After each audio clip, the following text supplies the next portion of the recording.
anúncio. Mas ele perdeu completamente o controle da prefeitura. Porque na transição, muitas informações nos foram escondidas. O governo Panunzio escondeu, apagou arquivos de computadores da prefeitura quando a lei mandava que eles transparecessem tudo isso para o novo governo. É isso, a prefeitura, ele fala nesses três temas. Primeiro, a questão do Carandá, né? Em seguida, a prefeitura falida. E no terceiro ponto, né, que ele vai daqui a poucas semanas fazer essa revelação de crimes praticados na sua administração.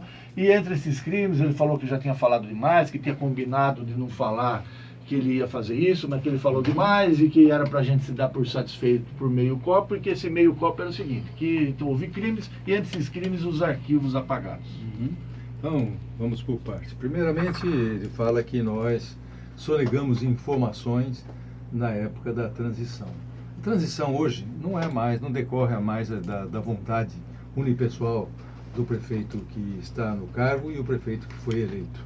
Ela é regulamentada por lei e nós cumprimos rigorosamente a lei. Se não cumprimos, caberia a ele levar ao Tribunal de Contas e, eventualmente, ao Ministério Público uma queixa formal. Que eu saiba, ele não fez nenhuma. Ele, pessoalmente, por 3 vezes esteve conversando comigo. Conversa no melhor nível, conversa tranquila. Eu, todas as vezes, o preveni das dificuldades, que seria, aliás, prevenir aqui, inclusive em programa, em entrevistas de rádio, televisão, que a situação era dificílima e que este ano, já falava bem isso, este ano aqui, em função da crise na qual o país foi mergulhado pela péssima administração da ex-presidente Dilma e uma série de outros erros que vêm de mais tempo, este ano seria mais difícil. Eu havia mandado a lei orçamentária em vigor, quem enviou para a Câmara fui eu, e ela chegou na Câmara ao final de setembro, conforme manda a lei. Portanto, ele teve conhecimento, ou pelo menos possibilidade de conhecer toda a realidade do que ele teria para esse ano em termos de previsão orçamentária. Teve. Se não fez uso, lamento. Eu mesmo afirmei que, descontada a inflação, o orçamento que ele teria para esse ano seria mais apertado do que aquele que eu tive no ano de 2016. Eu afirmei isso várias vezes e falei isso para ele. E recomendei, olha, não há outra alternativa, é doloroso, mas não há outra alternativa que contenção total de despesas, cortar na carne e enxugar a máquina. É isso que ele chama de prefeitura falida? Deixa eu aprofundar um pouquinho mais. Aí ele vem dizer, então, bom, primeiro que não recebeu e que arquivos foram apagados. Vamos entender que arquivos. Os arquivos que a lei manda sejam mantidos, licença. Prefeito Antônio Carlos Panunzio, ex-prefeito Antônio Carlos Panunzio, conosco aqui no Jornal da Ipanema, juntamente com o João Leandro, que é o presidente do PSDB, foi candidato do PSDB nas últimas eleições e faz parte da equipe do prefeito Panunzio. Limpou a garganta, que vozeirão aí. Parecendo Herculin. Vocês sabem que isso eu tenho comigo desde o tempo. Não é por conta dessa entrevista aqui. Estou muito à vontade com vocês. Pelo amor de Deus. Mas a questão de arquivos, todos os arquivos de registros, de contabilidade, isso, aquilo, que são arquivos, vamos dizer assim, perenes, permanentes da prefeitura, nenhum foi apagado. Isso seria crime mesmo. Ele que comprove se foi alguma coisa. Ele formalize a denúncia. É obrigação dele, senão ele estará prevaricando. É o que ele diz. Certo? Senão ele estará... Bom, formalize a denúncia. Agora, o que ele entende por arquivo? Que o computador que atendia na sala do ex-secretário de governo João Leandro, do Tony Silveira, ou o meu, ou de qualquer outro secretário, o pessoal, eu ia deixar as minhas informações pessoais, as minhas observações e coisas que eu falo para você. Nenhum. O meu computador pessoal, eu determinei que se eliminasse todos os registros. E certamente os secretários fizeram o mesmo. Agora, os computadores institucionais de e-mails trocados, foi tudo apagado mesmo. Isso é obrigação nossa. Agora, tudo aquilo que é documentação pública da prefeitura, nada foi mexido. Isso é aleivosia. Aleivosia a palavra. Tá certo? Então, não procede. A segunda questão que você anotou, além de apagar arquivos, essas coisas, com relação à prefeitura falida. A prefeitura falida. Pois bem, nós passamos um ano bastante difícil, não é nenhuma novidade.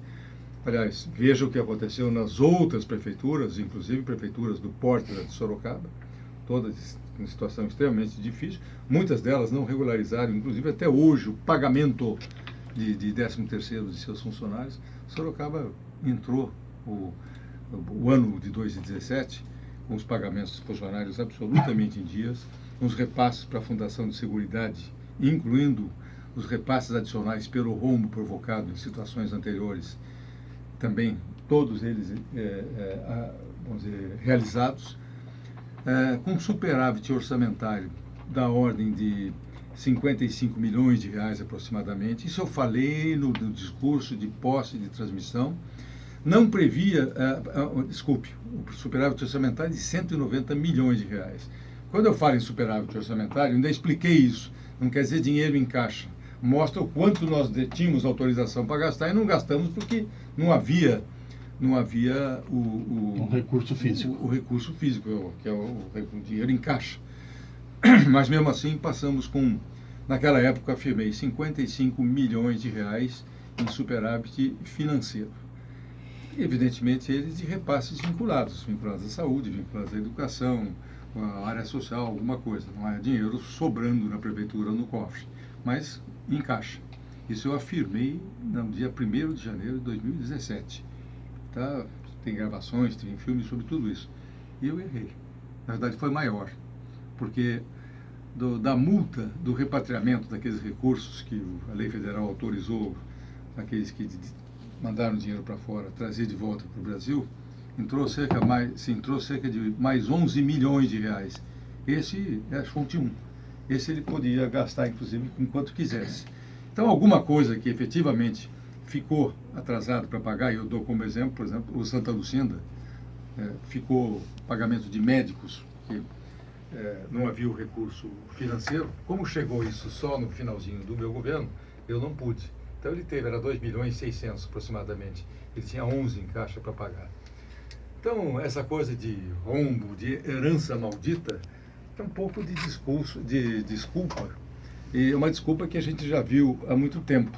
Muita gente recebe heranças benditas. Eu quero lembrar aqui, herança deixada pelo presidente Fernando Henrique Cardoso, da qual todos nós nos orgulhamos, e que passou a ser apelidada por aquele que o sucedeu de herança maldita.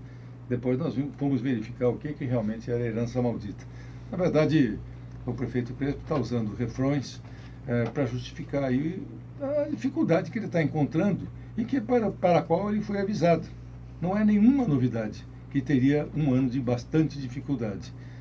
Com o começo do ano, começa o IPVA no primeiro mês, o IPTU na sequência, ou seja, ele vai ter possibilidades, se ele souber administrar adequadamente, ele vai ter possibilidades de fazer um caixa que até julho, mais ou menos, mantida a situação econômica do país, ainda de não crescimento econômico, agora vislumbra-se uma possibilidade já de começar a sair do negativo, né? Ainda que fique na fração de decimal aí do crescimento, mas é alguma coisa positiva, mas ele vai ter que efetivamente preparar para poder aguentar até o final do ano. Isso foi o que eu fiz durante os 4 anos, mas eu enxuguei a prefeitura assim que eu assumi, com reforma administrativa, diminuição de cargos e, posteriormente, ao final do meu governo, por uma decisão judicial, nós praticamente enxugamos a quase que totalidade dos cargos chamados de livre provimento, que são necessários para governar, não são cargos supérfluos. Tenho certeza que nós utilizamos adequadamente aqueles cargos, mas a justiça entendeu que daquela forma não podia, não cabia outra decisão que não suprimir aqueles cargos. E ainda me lembro que no último debate em campanha, ele disse que ele não usaria mais do que 50 cargos de livre provimento. Pois bem, ele aumentou as secretarias de 15 para 22 secretarias, certo? Criou os cargos de secretário adjunto, uma figura nova em Sorocaba, como se nós estivéssemos agora precisando do secretário adjunto. Era um trabalho que era feito pelos diretores de área. Então, um secretário podia ter 2, 3 desses secretários adjuntos. Eles vão custar, os 22 secretários adjuntos, eles vão custar por ano aproximadamente R$3.140.000. Agora, coloque aí mais os 5 secretários novos criados. Os 7 secretários novos criados. Ou seja, ele vai ter aí provavelmente alguma coisa como 4 milhões e pouco por ano daria para pagar sim, auxiliar de ensino, daria para pagar professores e talvez manter o ensino tempo integral nas escolas nas quais ele encontrou, e não agora reduzir, que não é bom para o município. O ensino tempo integral é positivo, se a gente puder conseguir chegar todo ele no ensino tempo integral seria formidável, mas ele está fazendo isso para aumentar o número de cargos auxiliares burocratas, né? Ou mesmo que venham tomar decisões, as decisões, em última análise, são do prefeito. É lamentável, não é a melhor forma de governar a cidade.